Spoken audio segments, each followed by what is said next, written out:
नमस्कार नेपाली मित्रों, सुनिए इस वीडियो क्लिप को। उसके बाद आपको बताएंगे कि नेपाल में भी एक बहुत बड़ा षड्यंत्र चालू हो चुका है जो कि नेपाल की अखंडता के लिए भविष्य में बहुत ज्यादा घातक होगा। जय भीम, जय भीम, संत शिरोमणि रविदास जी की जय, संत शिरोमणि जय भीम, जय भीम, जय रविदास। तो दोस्तों, ये जो जय भीम वाले लोग हैं, ये लोग चलते हैं कुछ भारतीयों के कहने पर। पहली बात कि नेपाल में जय भीम कहां से आ गया। भीमराव अंबेडकर ने तो भारत का संविधान लिखा था, नेपाल में जय भीम होने का तो कोई मतलब ही नहीं है। अंबेडकर ने तो नेपाल का संविधान नहीं लिखा था, तो ये लोग नेपाल में जय भीम क्यों बोल रहे हैं। दूसरी बात, ये जय भीम वाले लोग कौन हैं? ये जय भीम वाले लोग ही भारत के सबसे बड़े गद्दार हैं और ये बात करते हैं बुद्ध धर्म की। दोस्तों, इनका बुद्ध की शिक्षाओं से कोई लेना देना नहीं है। ये भारत के डुप्लीकेट बौद्ध हैं और ये विचारधारा नेपाल में भी फैलाई जा रही है।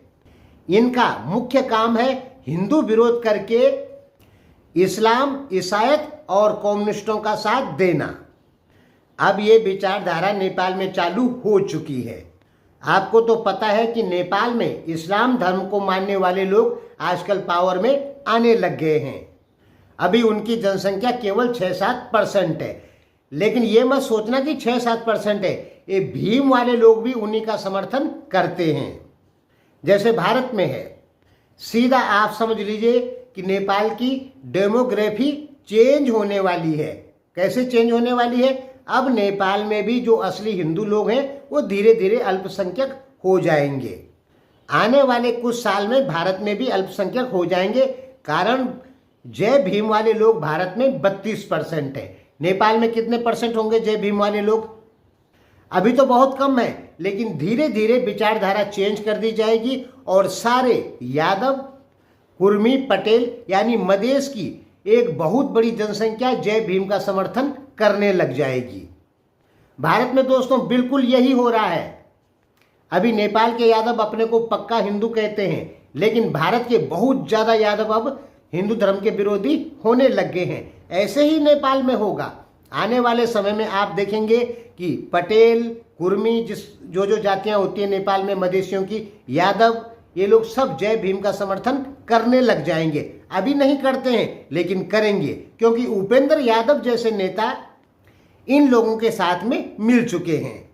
नेपाल में एक नेपाल कम्युनिस्ट पार्टी का भ्रातृहरि संगठन करके है कोई, वो भी इनके साथ में मिल चुका है। तो भारत में जो हो रहा है वही नेपाल में होगा। फ्यूचर में नेपाल में क्या होगा? देखिए, नेपाल में हिंदू धर्म को बचाने के लिए कुछ पहाड़ी लोग तैयार हैं और कुछ मधेसी लोग तैयार हैं, लेकिन जय भीम ने नेपाल में पैर रख दिया, यानी आने वाले समय में मधेसी लोग हिंदू धर्म को नहीं बचाएंगे। केवल मधेश में जो क्षत्रिय लोग हैं, ब्राह्मण लोग हैं, वही हिंदू धर्म को बचाने की कोशिश करेंगे।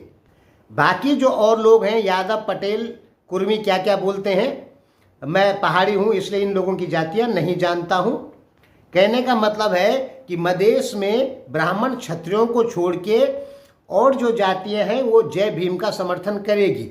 ये जय भीम वाले किसको समर्थन करते हैं? इस्लामिक संगठनों को समर्थन करते हैं, क्रिश्चियन एनजीओज को समर्थन करते हैं और हिंदुओं का जोरदार विरोध करते हैं। भारत में तक ये कहा गया है, भीम आर्मी वाले लोग कहते हैं कि ब्राह्मणों देश छोड़ो। अखिलेश यादव जैसे बड़े नेता, मुलायम सिंह यादव के लड़के जो यूपी के मुख्यमंत्री रह चुके हैं, वो तक कहते हैं कि हम जय भीम वाले हैं। भारत के लिए इस्लाम से ज़्यादा समस्या बन चुकी है भीम आर्मी वाले लोग, क्योंकि ये खुलकर हिंदुओं का विरोध करते हैं। ये इतने ज़्यादा देशद्रोही हैं कि अगर कोई भारतीय कंपनी कुछ प्रोडक्ट बनाएगी तो ये उसका विरोध करते हैं, और कोई विदेशी आके यहाँ पे अपना माल बेच के चले जाता है, उसका ये खूब गुणगान करते हैं। जैसे अमेरिका, यूरोप या कहीं की भी कोई विदेशी कंपनी भारत में आ गई तो ये लोग उसका विरोध नहीं करेंगे। भारतीय उद्योगपति जब कोई अपने देश में कंपनी खोलता है तो ये लोग उसके सामान का विरोध करते हैं। यानी ये लोग ये चाहते हैं कि हमारा देश दूसरे देशों से सामान खरीदता रहे और अपना पैसा विदेश में जाता रहे। ये विचारधारा नेपाल में भी शुरू हो चुकी है। अभी आपने वीरगंज में देखा होगा कि हिंदू एकजुट हुए हैं, लेकिन अब भीम आर्मी ने प्रवेश कर दिया है। समझ लीजिए, जहां हिंदू एकजुट होंगे वहां विदेशी ताकत भीम आर्मी को भेज देती है। ये भीम आर्मी क्या करती है? हिंदुओं को तोड़ती है। कारण कैसे तोड़ती है? क्योंकि हिंदुओं में ब्राह्मण क्षत्रियों की संख्या कम है, ज्यादा करके संख्या यादव पटेल इन्हीं जातियों की है, और भी होंगी इसमें कुशवाहा आदि और भी कुछ जातियां हैं, इनकी संख्या ज्यादा है। तो भीम आर्मी वाले कहते हैं कि ब्राह्मण और क्षत्रियों ने हम पे अत्याचार किया, इनसे बदला लेना है, और धीरे धीरे करके अन्य जाति के लोग ब्राह्मण क्षत्रियों को छोड़ के वो ब्राह्मण क्षत्रिय नहीं करते भीम आर्मी को समर्थन, इन जातियों के अलावा और जातियां भीम आर्मी को समर्थन करने लग जाती है, जिससे क्या होता है कि हिंदू धर्म कमजोर होता है। अब हिंदू धर्म कमजोर होने से क्या होता है? आप सीधा भारत का एग्जाम्पल ले लीजिए। भारत में एक समय में 575 रियासतें थी जो कि अंग्रेजों ने बनाई थी। वो सारी रियासतें एकजुट होके इंडिया का निर्माण करती है। क्यों? क्योंकि सब लोग हिंदू थे, हिंदू बहुसंख्यक थे।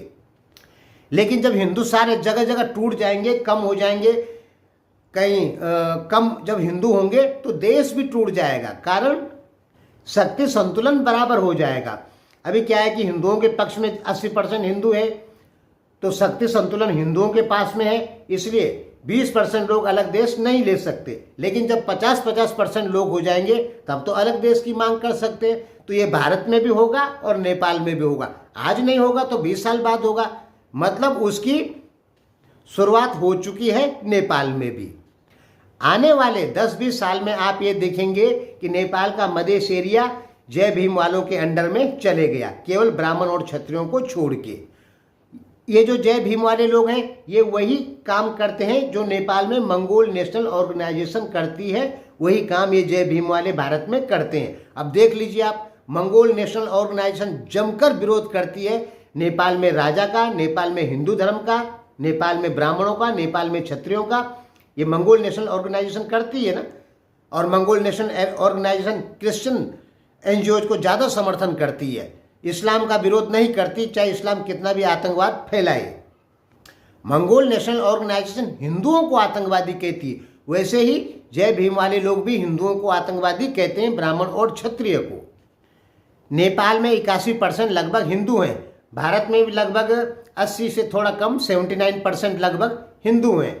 लेकिन रियलिटी में भारत में इतने हिंदू नहीं है। समझिए, 32% हो गए SC/ST वाले, यानी जय भीम वाले लोग। ये बोलते हैं कि अब हम हिंदू नहीं रहे, तो 32% ये हो गए, 20% मुस्लिम हो गए। कितना हुआ? 32 से 10 42 10 52%। 2% ईसाई हो गए, 53-54%। 2% सिख हो गए, 56%। यानी 56% लोग आने वाले समय में एक साइड हो जाएंगे और बाकी जो बचेंगे 44% वो एक साइड हो जाएंगे। तो देश विभाजन होगा कि नहीं होगा? बिल्कुल हो जाएगा, क्योंकि जय भीम वाले जो लोग हैं वो इस्लाम और ईसाईयत को ही समर्थन करेंगे, हिंदू धर्म को समाप्त करेंगे। उनका लक्ष्य ही हिंदू धर्म को समाप्त करना है। और जय भीम वाले जो लोग हैं उनके पीछे जबरदस्त विदेशी फंडिंग है। आप ये मान लीजिए कि जय भीम नेपाल में शुरू अगर हो गया तो नेपाल के लिए आने वाले समय में बहुत ज़्यादा नुकसानदायक होगा। जय भीम वालों को बुद्ध से कोई लेना देना नहीं है। ये बुद्ध की बात जरूर करते हैं, लेकिन इनको बुद्ध से कोई लेना देना नहीं है। इनको लेना देना है राजनीति से और ब्राह्मण क्षत्रियों का विरोध करना, जनता को भड़काना कि ब्राह्मण क्षत्रियों ने हम पे पुराने समय में अत्याचार किए हैं, अब ब्राह्मण क्षत्रियों से बदला लो। इससे होगा क्या? देश में द्वंद्व पैदा होगा, और जिस देश में आपस में ही जनता लड़ने लग जाएगी उस देश के हाल खराब हो जाते हैं।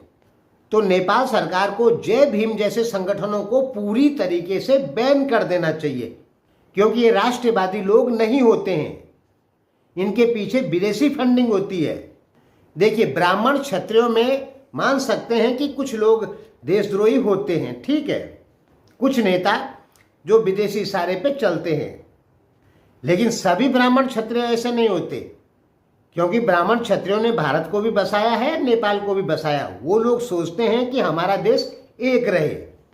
ब्राह्मण क्षत्रियों में भी गद्दार होते हैं, ऐसी बात नहीं है कि नहीं होते, लेकिन आम ब्राह्मण क्षत्रिय गद्दार नहीं होता है। वो देश के लिए लड़ता है, तब चाहे वो नेपाली हो और चाहे वो इंडियन हो। धन्यवाद।